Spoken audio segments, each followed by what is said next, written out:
Hello, and welcome to Citizen Digital, an ITIF web series where I speak with experts in the United States and around the world to explore how digital technology can improve citizen experience. My name is Eric Egan. I'm the Policy Fellow for Digital Government at ITIF. And with me today is Bill Eggers, Executive Director of Deloitte Center for Government Insights. Bill, thanks for joining us today. Oh, it's great to be with you here today, Eric, with ITIF, which has truly long been one of my favorite think tanks in America. Oh, well, thanks for that. And I can say, I've mentioned this to you before, but I'm a former Deloitter, so I've had the benefit of enjoying your research for years now. And I was actually thinking we could start there. So maybe just kind of sharing really how the Center for Government Insights kind of came to be and how you describe the work that your team does there. Absolutely. So, Eric, I've been working on government reform now, whether it's in think tanks or now at Deloitte and also with the state of Texas for 3.5 decades. And for the last 20 years, I have been leading Deloitte's public sector research, and in that time written a bunch of books and hundreds of studies. And we have something called the Center for Government Insights, which is really a public service. And think of it as a in-house think tank at the world's largest professional services firm. We have 18 full-time researchers who are looking at issues of government management, technology, policy issues, and so on. And I think we produce about 50 to 60 studies a year, including our flagship product, which is our annual Government Trends Report, which just came out a few weeks ago. I think we write more on kind of government management issues and implementation and how do you actually get all this done than just about anyone else in the world at this point. And so it's a wonderful experience because we get to learn lessons from a lot of the work we're doing all over the world, from the UK to the US to Canada to Australia to South Africa, and bring a lot of those field lessons, the lessons from the trenches, to bear in our research and our writing. Yeah, that's great. It's I didn't realize it had been around for so long. Well, the center actually it's only about 5 years old, the actual center, but I've been leading that research for 2 decades now. Nice. Yeah. It's a tenured kind of academic kind of position. Totally. That's I always appreciated too the way that the reports y'all put out you do a really good job of curating the information in an accessible way, which is not always the case. I spend a lot of time looking at those types of reports. Sometimes it's a PDF document that's 100 pages, but the reports on the websites are really well organized. You can get to the kind of the meat and the takeaways.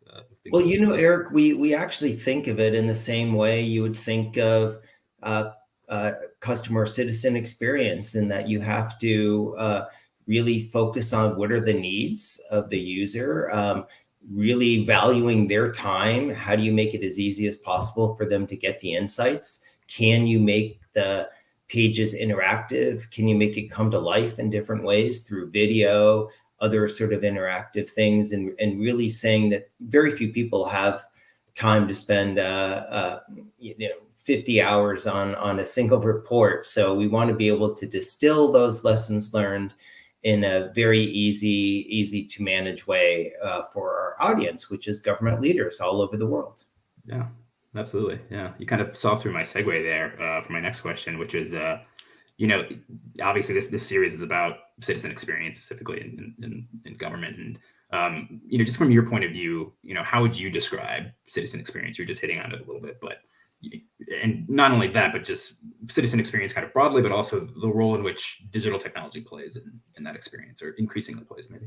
Sure. Well, the citizen experience has to be more than just measuring customer satisfaction, which was, I think, some of the early days of this. It's really about placing the citizen or the business at the center of government services and asking how to best meet their needs. And it means a mindset shift from kind of customer experience as compliance to customer experience as citizen at the center, And by doing so, you can uncover entirely new ways of delivering services, such as life event-based service delivery. And it's really re-architecting services around what the needs of the citizens are and businesses, and really focusing on how do we reduce that friction, how do we go where they already are online, and how do we make it as easy as possible to transact services, to apply for benefits, and to get things done, because that's ultimately what people want to do. And the last thing that they want to do is try to understand all the complexities of government. Eric, when I go on to Amazon to order something, I have no idea how Amazon is internally organized, and I don't need to. I just need to know what I need, what I want to look for, what I want to buy, and be able to do that. And so really, this is focused on how do we make really government services and delivery and benefits more like operating with the world-class sort of private sector services we see with the institutions we interact with every day. Yeah, for sure. And I know you mentioned earlier that this is something that you're seeing happen kind of all over the world, and your research kind of takes a look not only with what digital transformation and citizen experience might be here in the U.S., but also what's going on, around the world, and how can the U.S. kind of learn from that. And I know your son was recently working on kind of a survey and a study around a global survey around the digital citizen. Can you kind of share some, what did that entail? Can you share some of the findings? What was going on there? Absolutely. And we're actually going to be releasing a study very soon. And we surveyed close to 6,000 people globally across 13 countries. And what we wanted to do was really unpack the perception of users of government experience and their challenges in accessing public services digitally.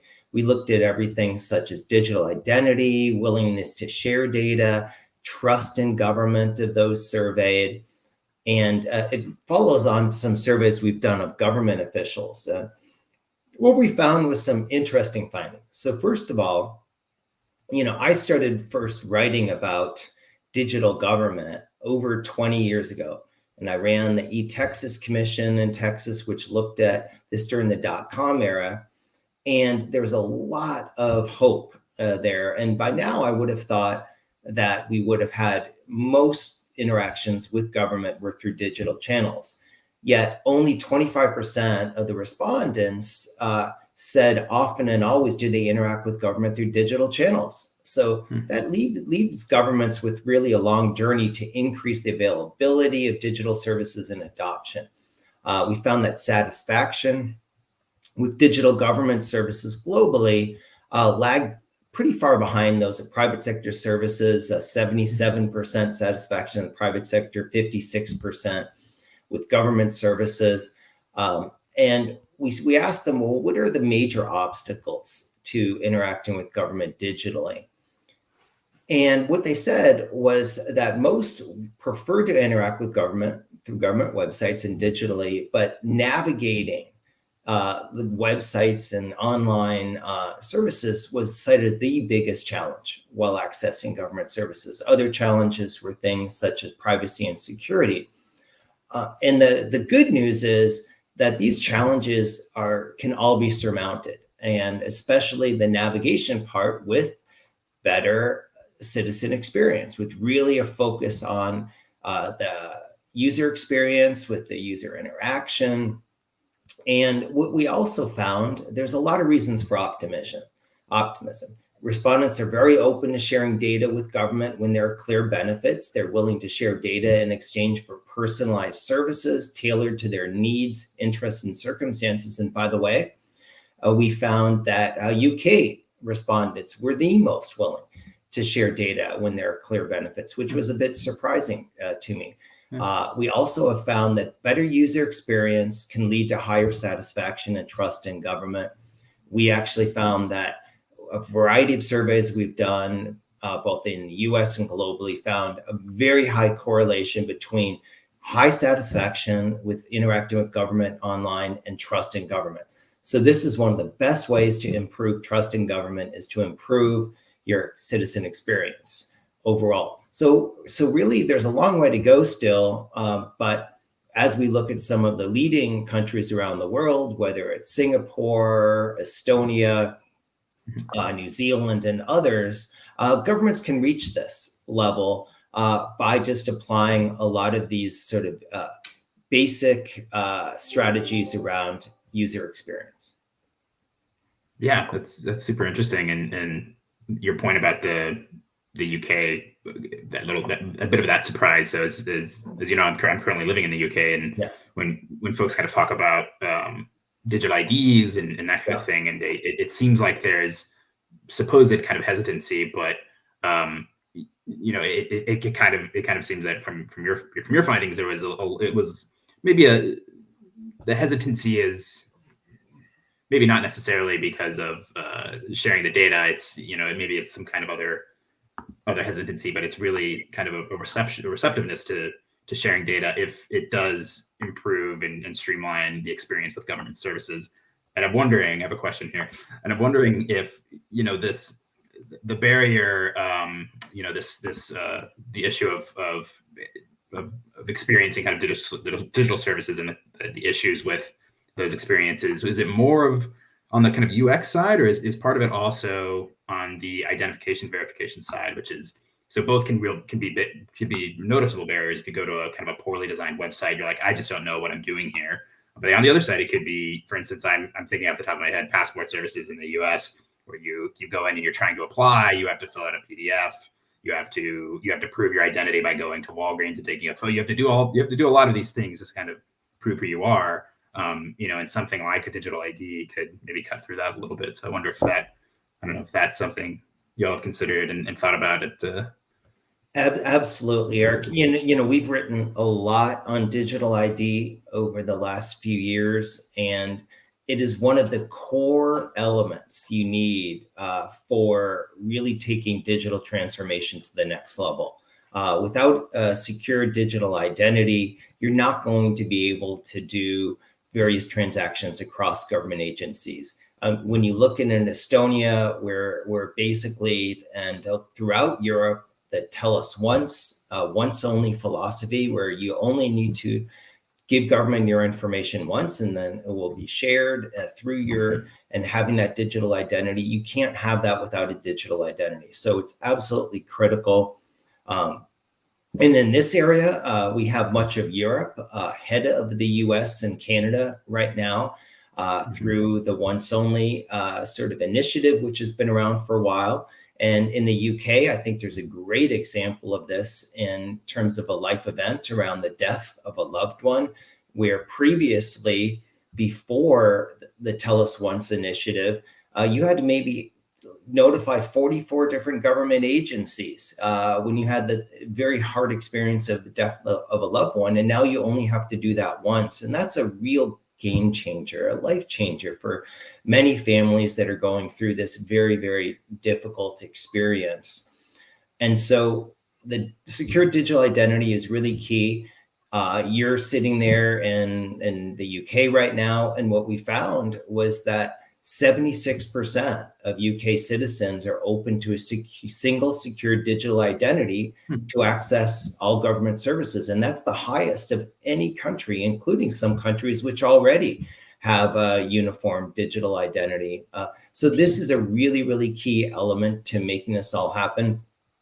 It's easier in some countries, smaller countries, other countries without multiple levels of government than others. So in the US right now, one of our difficulties is you have the federal government with social security numbers and so on. You have at the state level, the Department of Motor Vehicles, which really wants to own a lot of the digital identity. And then you have, of course, city and county levels. And so the cross-governmental and the more levels of government you have, the more doing a lot of digital transformation is more difficult and more complex and more challenging for sure. But it certainly can be done. And our survey shows very much so that citizens are willing to provide this information, having a digital identity, and especially if if they are having to provide repetitive information and they believe that is a hassle. Mm-hmm. And we found that 72% of respondents who are hassled by having to repeatedly provide information to government agencies are more likely to be open to adopting a digital identity. So again, a lot of reason for optimism. I think citizens are ready to go to the next level with tailored, personalized services, digital identity, and so on. Yeah, that's that's interesting, and you kind of hit on this already, as you mentioned that there are other other countries that are seemingly kind of doing digital transformation and arguably better. So you've mentioned Singapore, Estonia, UK. Is there, maybe digital IDs is one? Are there lessons learned, especially as you've kind of engaged in this global survey, this global study? What can the Biden administration or Congress do right now it's always, we at ITIF we talk about it all the time. It's like, why does it still seem like it's so slow? What are you hit on some of it, which is the federated structure of the government in the United States is a big challenge. But what are the things that either they're low hanging fruits or they're like, let's get the ball rolling kind of investments now because they'll take quite a while? Are there any lessons learned from these these kind of world class programs that may be out there that the U.S. just isn't doing, that they really need to start working on? Absolutely. And Eric, I actually testified before Congress on this exact subject last summer. And it was a whole session on putting people first, building trust in government through customer experience. And we talked about what needs to happen to take the US to the next level. So when we look at other countries around the world, one of the things is funding. Certainly, we have something called the Technology Modernization Fund, designed for high impact CX projects. Now, it's a very good start. There's a couple $100 million in there, but more is really needed. In Australia, the state of New South Wales has allocated more than $2 billion in its Digital Restart Fund to accelerate life events and whole of government digital transformation. And you look at New Zealand, which has a whole governance structure around kind of their cross-sector life events approach to making this happen. So there's governance issues. Flexibility is important. Doing this well requires agencies to have flexibility and interagency mechanisms to pool funds, second employees from agencies for these projects. And, a real key thing is around this notion of cross-government services, because in the US here, when you look at things like a life events focus, with whether it's around birth or death or a new job or other areas, these all go across oftentimes 4 levels of government or 3 levels of government. So there has to be a lot more data sharing, collaboration at the federal, state, local level. More difficult to do here with all of our levels of government, but certainly doable. I have to really give props to the Biden administration and the Office of Management and Budget for their real big focus right now on life events, service delivery, and CX, where they've rolled out a whole variety of different services around everything from retirement to disability to birth and death, to really accelerate this and put a lot of political capital in a way behind this. But we are going to have to really get a handle on the digital identity element to truly accelerate it here in the US, to see the sort of real improvements we've seen in some of the leading countries, who are often smaller countries, but not always. Yeah, it's a great point. The Biden administration, obviously with the CX executive order, and I know recently they shared some information about life experiences and life events, and you're touching on a little bit of these, and I wonder if again, kind of bringing kind of global examples back to the U.S. Is there? It's very intuitive, like the concept of priority life events and life experiences, right? When you're thinking about the way you engage, especially at the federal level government, it's not really like, let me let me go to this website in this particular department to do this. That's not really how you think about a moment. Right. Um, and it's, so it's intuitive. It makes sense to us, but like, what does that look like in practice? So I know, we've talked about Estonia, they have X-Road. A lot of it is about data sharing. Like, are there examples of that experience that you've seen kind of elsewhere where it's instead of it being this kind of siloed, let me go to 9 websites, it might be the experience of Right. the US Right. site. Right. What's an example maybe abroad where, it's like, oh, for this particular life event, this is what happens? Absolutely. And we also released last summer a whole study on how do you actually do life events? How do you make this happen? And so I encourage the listeners to access that study. Just look up life events and Deloitte.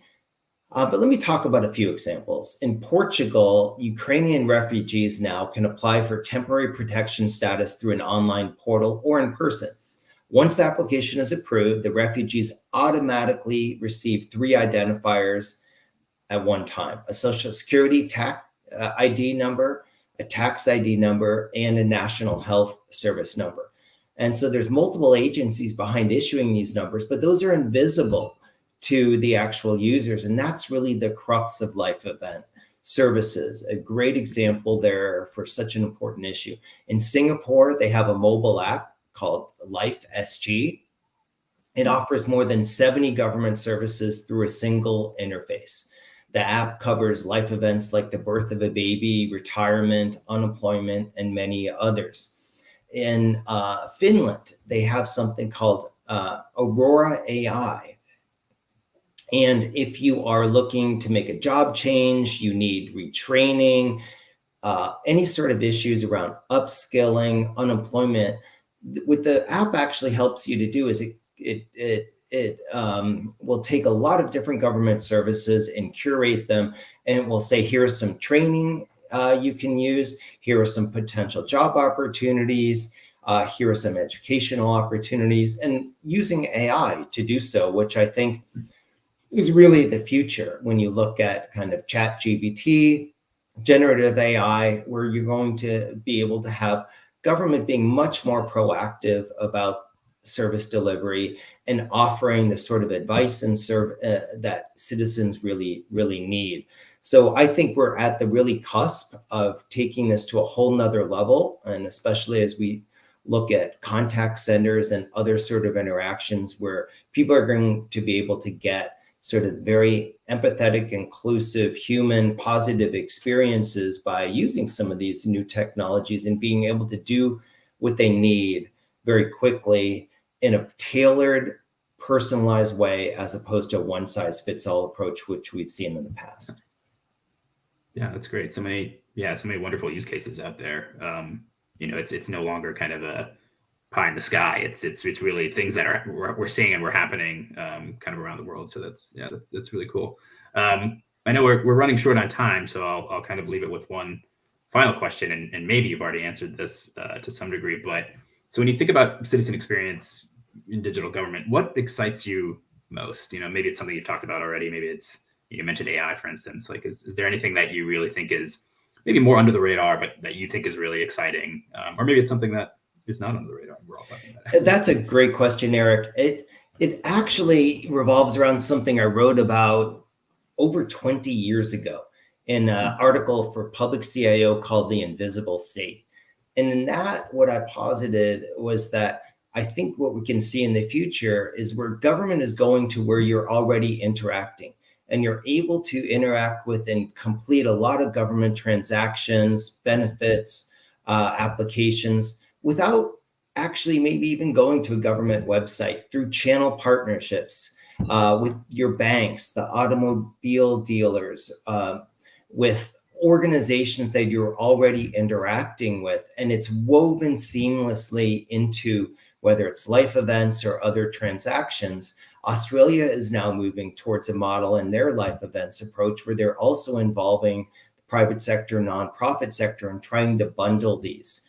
And we have the technology to be able to do so. We have the data sharing elements that we can do this. And then what it is doing is really reducing friction and really helping out more people. So I see a world of where increasingly the sort of friction that people might encounter and some frustration and having to provide all this repetitive information again and again really starts to go away. And that's what Estonia is calling frictionless government in a way. And oftentimes where you're interacting with government, and there's so little friction there, you barely even recognize that you're doing so. And so I think that is the next stage of this. And I think generative AI and certainly the focus on life events, customer experience, tailored service delivery are going to play a big role in that. Yeah, that's really cool. It's kind of the concept of no touch eligibility Yes. determination, really on steroids, but like kind of more pervasive, which is a super cool concept. But as you said, very doable. Well, I think that's all the time we have for this episode. Bill, thanks again for joining us. This was a great conversation, as I expected. Well, thank you so much, Eric, and thank you for all the work that ITIF does, which is some of the most in-depth, nonpartisan, and just really wonderful work on the impact of technology on our lives, on government, and looking at it from a very dynamist perspective, which is something I truly appreciate. And so thank you for your work, and thank you for having me on today. Thank you. We appreciate you saying that for sure. And for those watching, don't forget to subscribe to ITIF on YouTube for other great content and for more episodes of Citizen Digital, which will be coming soon. Bye now. Bye now. Thank you.